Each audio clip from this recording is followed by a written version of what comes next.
This break is brought to you by Netflix. For a free 30-day trial, head over to netflix.com/Gamebreaker TV. Now, there is a new multiplayer first-person shooter coming out by the name of Dirty Bomb. And you can actually pay to get into the alpha right now. Here to tell us more about this is Troy Blackburn. Troy, are you really going to pay to get into alpha testing? Yeah, I'm afraid so. We've been seeing a lot of pre-order starter packs recently that get you into beta tests for games that plan to launch free to play, but now you can buy your way into alpha testing. I'm going to go ahead and give fair warning right now that there is going to be some of my opinion in this video, and everybody isn't going to agree with how I feel about this stuff. If you disagree, feel free to tell us in the comments, how you feel about it. The footage you're watching right now is a demo from the dev team of their first-person shooter called Dirty Bomb. And it shows off a tool that they use called Echo, which they say makes it possible for them to collect and see data from all their multiplayer servers more easily, and therefore allows them to make updates and balance changes faster than ever before.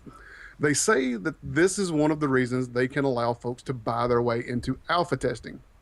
The biggest problem I'm seeing with this beta test culture that's popping up is that studios are attracting folks who want to play the game, not test it.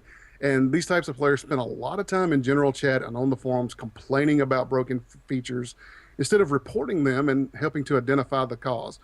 If the developers are treating it like a game you can buy and play, then so will the players. Believe it or not, there was a time when a development studio would pay the players to test their games. Now players are paying studios for the privilege of finding all the bugs in their game.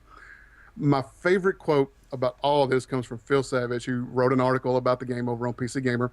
He was talking about the general public having the ability to get into games in earlier and earlier development states. And what he said was, soon you'll be able to start shooting up wireframe walls with no skybox. Not only that, but you're probably going to be paying for the privilege to do so as well. Wow. So how much are these starter packs coming up at? There's some pretty expensive packs here. And you can start out spending as much as $320 if you just can't live without instant alpha access and access to the developer's IRC chat. Oh my god! That's insane! Now these packs have some real world swag in them as well, like a poster and a hoodie and a beanie. So it's not like you're giving away that much money, just to play the game. Oh my god. But at the same time, I have no interest in swag for a game I've only just heard of and have never ever played. Well, exactly. And furthermore, sorry to cut in on you there, but like a poster, a hoodie, that's like what, $80 at the most? And maybe a really expensive beanie would be like $20. So that's like $220. Well, exactly. Like a $20 beanie, you'd be like, wow, that's an expensive beanie. It's still $220 to get into the game. It's insane. It doesn't get a whole lot better. Right. The next starter pack down is only $240. Oh, bargain. It doesn't have quite as much swag included, but there's still a list of things you get, but it's still $240. Wow. The last pack that guarantees you instant alpha access is going to set you back a mere $120. Oh, there we go. Perfect. But it only comes with a soundtrack, an art book, 5 in-game merc characters that you can play, and an actual real-world Dirty Bomb t-shirt. Nice.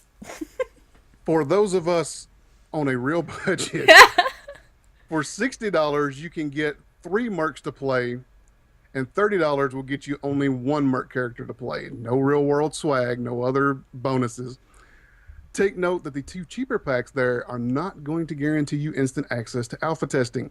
They only grant you what they're calling priority access, which basically means you're promised nothing and they'll get you in eventually. It's really going to be interesting to see if these starter packs continue to grow in popularity as games are developed, because if people are buying them, there's no way the development studios are going to stop offering them. No, for sure. The prices on these things just keep going up and up too, and it really surprises me that the focus always seems to be placed on the most expensive packs, which they're going to sell the fewest of, instead of trying to get a lot of folks in on an inexpensive donation. This, to me, just screams cash grab, and they don't really care if the game is being properly tested or not. But, we'll see. Who knows? Maybe that actually means only the most dedicated players are getting in, and the game might be better off for it.